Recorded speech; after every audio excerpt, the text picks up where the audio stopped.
പുതിയൊരു വീഡിയോയിലേക്ക് എല്ലാവർക്കും സ്വാഗതം. സൈഡ് സ്ലിറ്റൊക്കെ വെച്ചിട്ട് വളരെ സിമ്പിളായിട്ട് നമുക്ക് സ്റ്റിച്ച് ചെയ്തെടുക്കാവുന്ന ഒരു ചുരിദാർ ടോപ്പിൻ്റെ കട്ടിങ്ങും സ്റ്റിച്ചിങ്ങും ആയിട്ടാണ് ഇന്ന് ഞാൻ വന്നിട്ടുള്ളത്.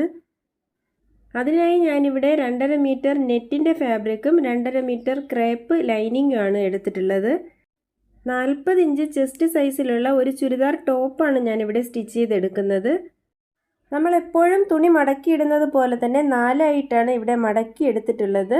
നമ്മൾ നിൽക്കുന്ന ഈ ഒരു ഭാഗമാണ് മടക്ക് വശമാക്കി എടുത്തിരിക്കുന്നത്.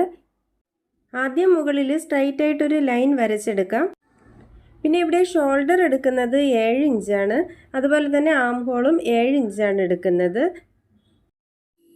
ഈ ടോപ്പിൻ്റെ ചെസ്റ്റ് സൈസ് വരുന്നത് 40 ഇഞ്ചാണ്. അപ്പോൾ അതിൻ്റെ 4-1 10 ഇഞ്ചും 1.5 ഇഞ്ച് തയ്യൽ തുമ്പും കൂടി മാർക്ക് ചെയ്ത് കൊടുക്കാം. വേസ്റ്റ് ലെങ്ത് ആയിട്ട് ഞാൻ 13.5 ഇഞ്ചാണ് മാർക്ക് ചെയ്ത് കൊടുക്കുന്നത്. ഈ ഒരു ഭാഗത്ത് വേസ്റ്റ് റൗണ്ട് വരുന്നത് 36 ഇഞ്ചാണ്. അപ്പോൾ അതിൻ്റെ 4-1 9 ഇഞ്ചും 1.5 ഇഞ്ച് തയ്യൽ തുമ്പും കൂടി മാർക്ക് ചെയ്ത് കൊടുക്കാം. പിന്നെ ഹിപ്പ് ലെങ്ത് 21 ഇഞ്ചാണ് ഞാൻ എടുക്കുന്നത്.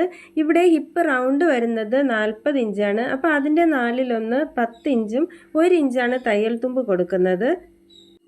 ഇവിടെ നമ്മൾ ഓപ്പൺ സ്റ്റിച്ച് ചെയ്യാനുള്ളത് കൊണ്ടാണ് 1 ഇഞ്ച് തയ്യൽ തുമ്പ് കൊടുക്കുന്നത്. ഇനി ഈ ഷേപ്പൊക്കെ ഒന്ന് വരച്ചെടുക്കാം.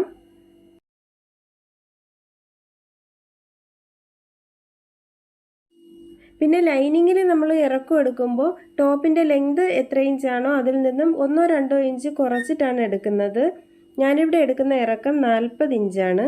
പിന്നെ ഈ ഹിപ്പിൻ്റെ ഭാഗത്ത് തയ്യൽ തുമ്പോട് കൂടി എത്ര ഇഞ്ചാണോ നമ്മൾ വണ്ണം എടുത്തിട്ടുള്ളത് അതിനേക്കാളും 1 ഇഞ്ചും കൂടി കൂട്ടിയിട്ടാണ് ഈ ഒരു ഭാഗത്തായിട്ട് നമ്മൾ വണ്ണം എടുക്കുന്നത്.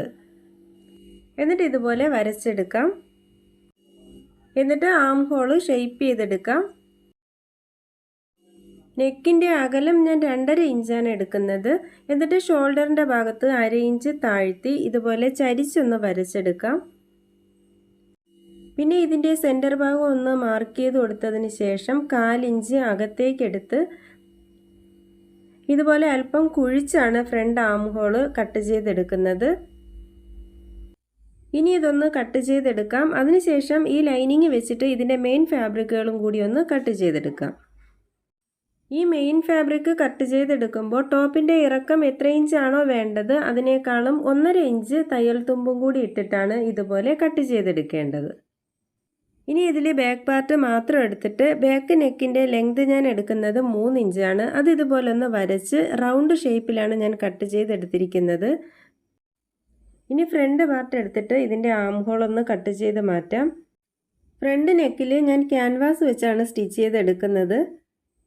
ഇനി അടുത്തത് സ്ലീവാണ് കട്ട് ചെയ്തെടുക്കുന്നത്. സ്ലീവിൻ്റെ നീളം വരുന്നത് 20 ഇഞ്ചാണ്. അതിൻ്റെ കൂടെ 1.5 ഇഞ്ച് തയ്യൽ തുമ്പും കൂടി ചേർത്ത് 21.5 ഇഞ്ചാണ് ഞാനിവിടെ മാർക്ക് ചെയ്ത് കൊടുക്കുന്നത്. ഇവിടെ സ്ലീവിൻ്റെ വീതി ഞാൻ എടുക്കുന്നത് 9.5 ഇഞ്ചാണ്.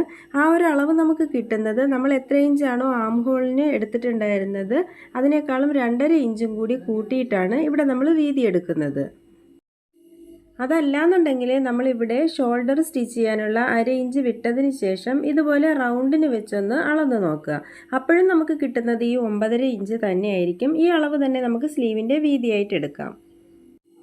പിന്നെ ഇവിടെ നിന്നും അകത്തേക്കൊരു 3 ഇഞ്ച് മാർക്ക് ചെയ്ത് കൊടുത്തതിന് ശേഷം നമുക്ക് ഇതുപോലെ വരച്ച് സ്ലീവ് ഷേപ്പ് ചെയ്തെടുക്കാം. ഇവിടെ സ്ലീവിൻ്റെ വണ്ണം വരുന്നത് 4 ഇഞ്ചാണ്. 1.5 ഇഞ്ച് തയ്യൽ തുമ്പും കൂടി ചേർത്ത് മാർക്ക് ചെയ്ത് കൊടുക്കാം. അതിനുശേഷം ഇതുപോലെ ഷേപ്പ് വരച്ച് കട്ട് ചെയ്തെടുക്കാം. സ്ലീവിൻ്റെ മെയിൻ ഫാബ്രിക്കിൽ ഞാൻ ഇതുപോലെ നീളം 5 ഇഞ്ച് കൂട്ടിയാണ് എടുത്തിട്ടുള്ളത്. അത് കൈയുടെ ഈ ഒരു ഭാഗത്ത് കുറച്ച് പ്ലീറ്റ്സ് പോലെ കിടക്കാൻ വേണ്ടിയിട്ടാണ്. അതല്ലാന്നുണ്ടെങ്കിൽ നമുക്ക് ഈ സെയിം അളവിൽ തന്നെ കട്ട് ചെയ്തെടുത്താൽ മതി. പിന്നെ സ്ലീവിൻ്റെ ഫ്രണ്ട് പാർട്ടും ഇതുപോലെ 1/2 ഇഞ്ച് കുഴിച്ചാണ് കട്ട് ചെയ്തെടുക്കേണ്ടത്. ഫ്രണ്ട് നെക്കിൽ വെച്ച് സ്റ്റിച്ച് ചെയ്യാനുള്ള ക്യാൻവാസ് ഞാൻ ഇതുപോലെ 6 ഇഞ്ച് വീതിയിലും 6 ഇഞ്ച് നീളത്തിലും കട്ട് ചെയ്തെടുത്തിട്ടുണ്ട്. എന്നിട്ട് അത് ചെറിയൊരു പീസിൽ ഇതുപോലെ ഒന്ന് അയൺ ചെയ്തെടുത്തതിന് ശേഷം ഇതിൻ്റെ അരികു വശങ്ങളൊന്ന് സ്റ്റിച്ച് ചെയ്തെടുക്കാം. മെയിൻ ഫാബ്രിക്കിന് മുകളിൽ ക്യാൻവാസ് അതിൻ്റെ സെൻറ്റർ ഭാഗങ്ങൾ ഒരുമിച്ച് വരത്തക്ക രീതിയിൽ ഇതുപോലെ വയ്ക്കുക. എന്നിട്ട് തെന്നി പോവാതിരിക്കാൻ വേണ്ടി അതിൻ്റെ സെൻറ്റർ ഭാഗത്തു കൂടി ഒന്ന് സ്റ്റിച്ച് ചെയ്തെടുക്കാം. അതിനുശേഷം ക്യാൻവാസിൻ്റെ അതേ ഷേപ്പിൽ സ്റ്റിച്ച് ചെയ്തെടുക്കുക. 1/2 ഇഞ്ച് വീതിയിൽ തയ്യൽ തുമ്പിട്ട് റൗണ്ടിന് കട്ട് ചെയ്ത് മാറ്റാം.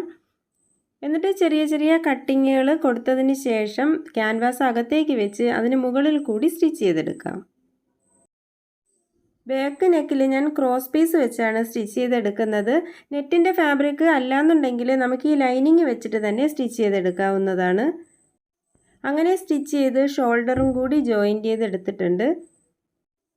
ഇനി സ്ലീവിൻ്റെ അരികു വശം ഇതുപോലെ ഡബിൾ ഫോൾഡ് ചെയ്ത് സ്റ്റിച്ച് ചെയ്തെടുത്തിട്ട് ഷോൾഡറിൻ്റെ ഭാഗത്ത് സ്ലീവിൻ്റെ സെൻറ്റർ ഭാഗം ഇതുപോലെ വെച്ച് 2 സൈഡിലേക്കും സ്റ്റിച്ച് ചെയ്തെടുക്കാം. സൈഡ് ഭാഗത്തൊക്കെ 1.5 ഇഞ്ച് വീതിയിലാണ് തയ്യൽ തുമ്പ് ഇട്ടിട്ടുണ്ടായിരുന്നത്. ആ ഒരു ലൈനിൽ കൂടി ഹിപ്പിൻ്റെ ഈ ഒരു ഭാഗം വരെ സ്റ്റിച്ച് ചെയ്തെടുക്കുക. 2 സൈഡും അതുപോലെ തന്നെ സ്റ്റിച്ച് ചെയ്തെടുക്കാം. എന്നിട്ട് 1/2 ഇഞ്ച് വീതിയിൽ 2 പ്രാവശ്യം മടക്കി വെച്ച് സ്ലിറ്റിൻ്റെ ഭാഗവും ഇതുപോലെ സ്റ്റിച്ച് ചെയ്തെടുക്കാം.